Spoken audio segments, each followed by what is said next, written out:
পিসির সম্পত্তি, মূল সম্পত্তি নিলামে উঠবে।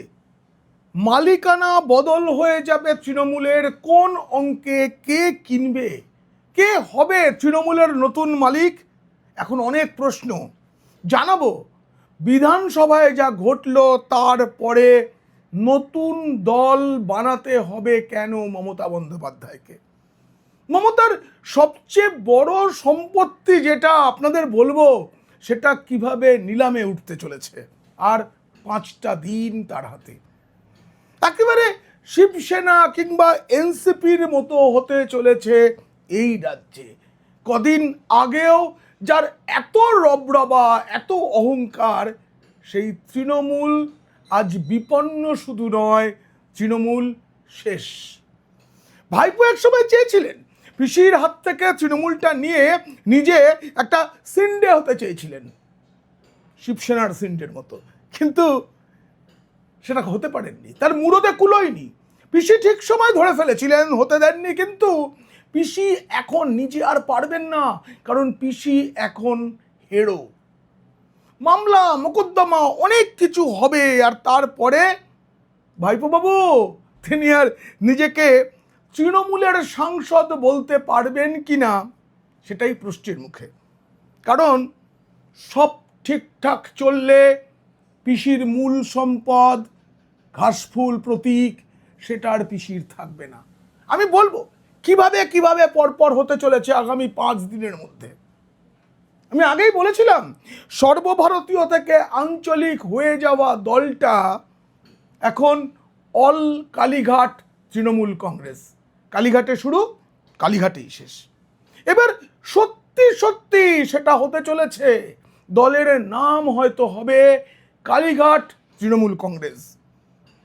সততার প্রতীক, অনেক অত্যাচার, অনেক কিছু করেছেন, এবার সব পাপের সাজা আপনার দলের লোকেরাই আপনাকে দিতে চলেছে। বিধানসভায় যেটা হয়েছে সেটা ট্রেলার মাত্র, মূল সিনেমা বাকি আছে। এই প্রতিবেদন যদি ভালো লাগে অবশ্যই সাবস্ক্রাইব করবেন। পিনাক্কি বলছে। আর ভাইপো তিনি রাজ্য পুলিশের হাতেই গ্রেপ্তার হবেন।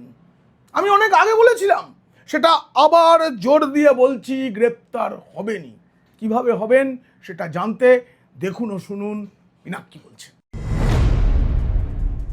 কথায় আছে মঙ্গলে উষা বুধে পা, যথা ইচ্ছা তথা যা। প্রবাদ মিলিয়ে আসল তৃণমূলের পথ চলা শুরু হলো এক বুধবারে।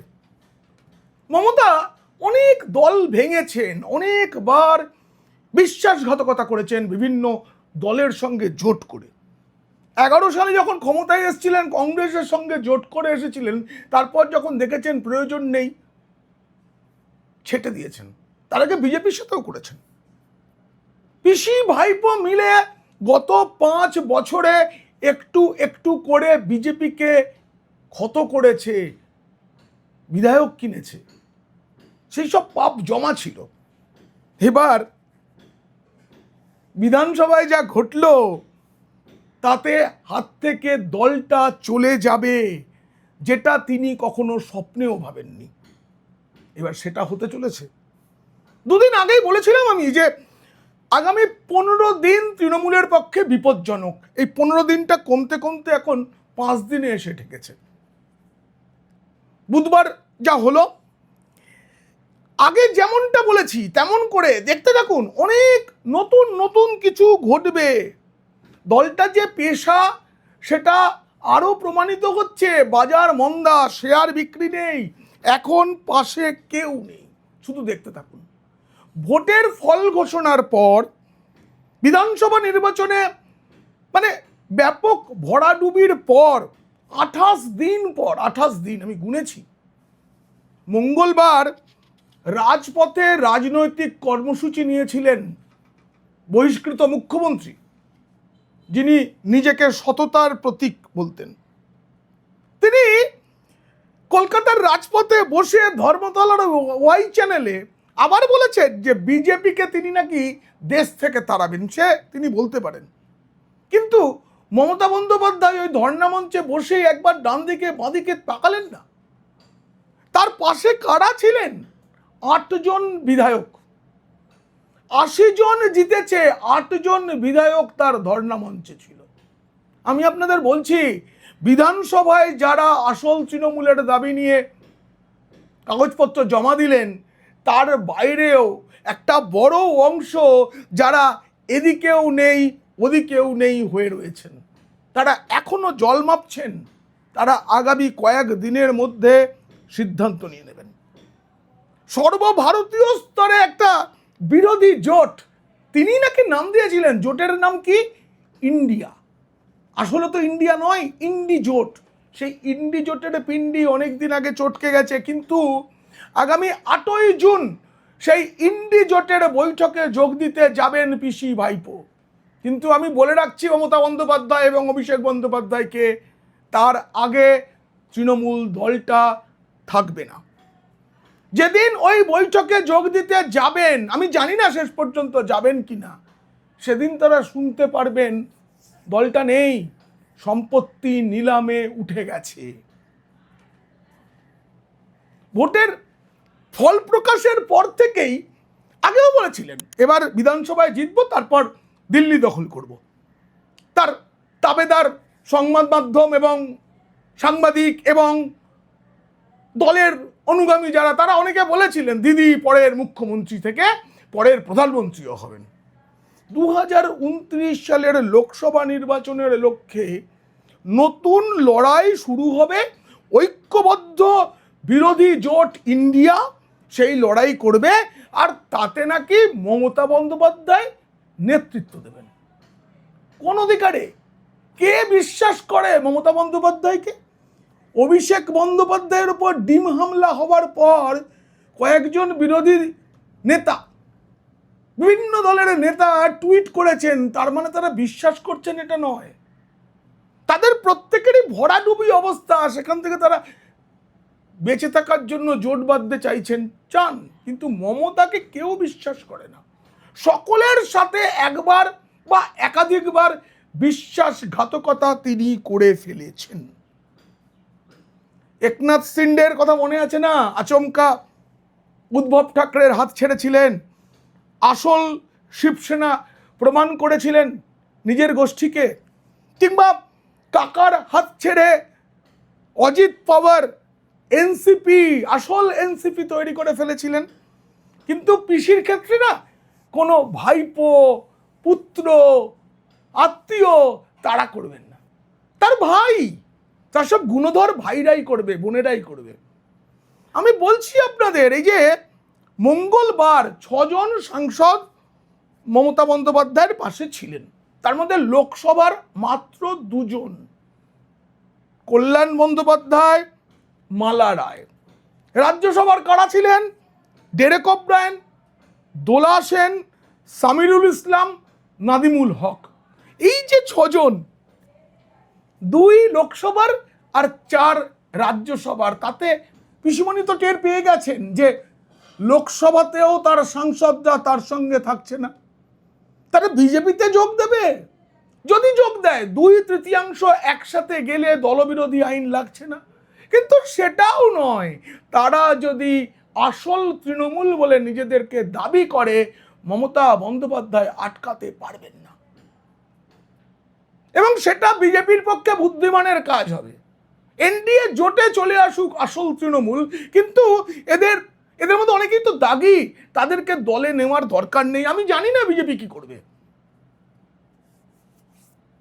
কালীঘাট কিংবা ক্যামাক স্ট্রিটের যে রাশ, সেটা ছিঁড়ে গেছে।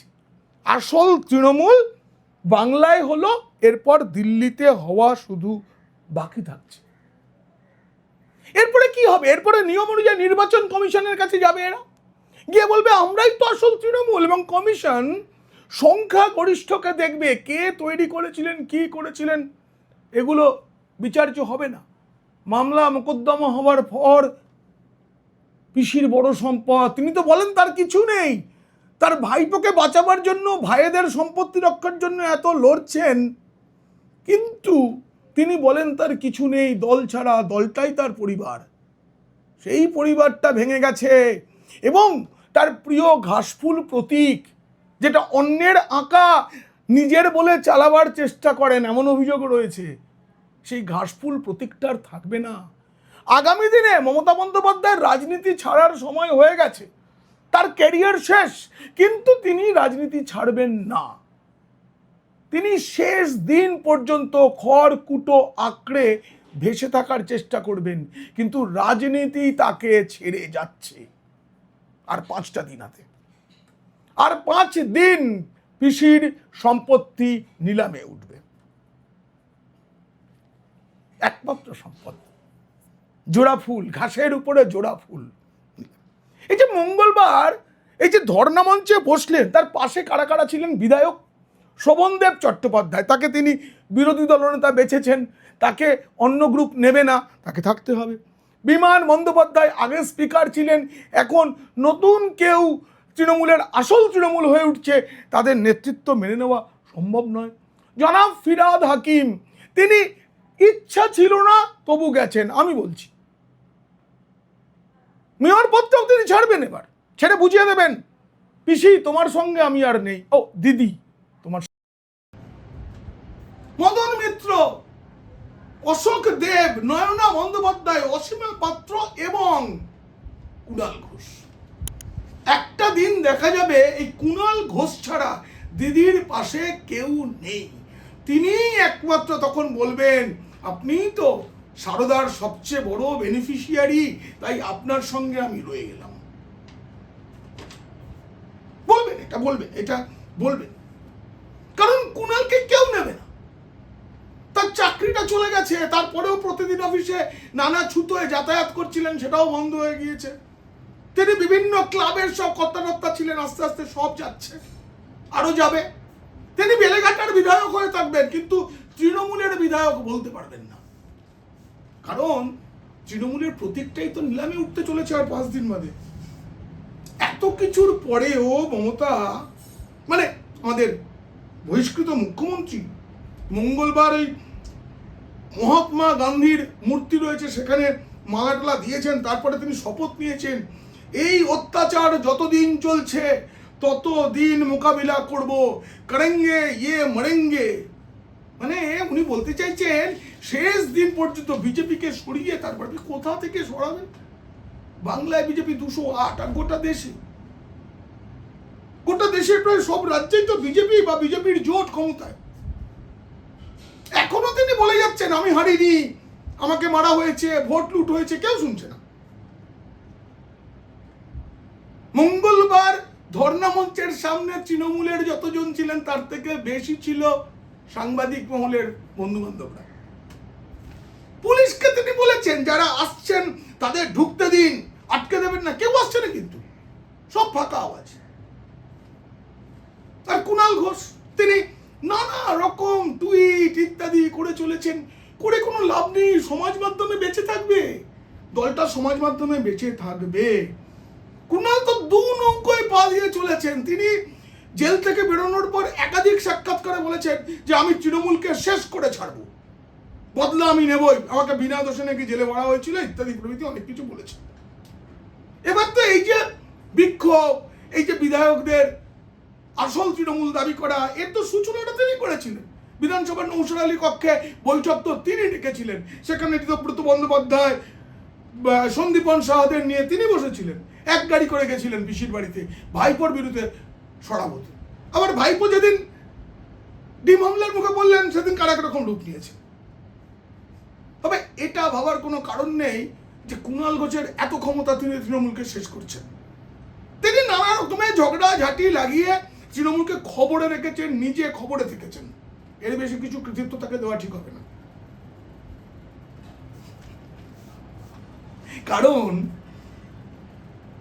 তৃণমূলের যা ক্ষতি সেটা তৃণমূল করছে, কুণাল ঘোষকে ছাড়াই হয়ে গেছে। এরপরে তিনি হয়তো কোনোদিন বলবেন যে আমি করেছিলাম, কিন্তু তিনি এখন যে বিধানসভায় বসবেন, কোন দলের বিধায়ক হয়ে বসবেন? আসল তৃণমূল তো তৈরি হয়ে গেছে।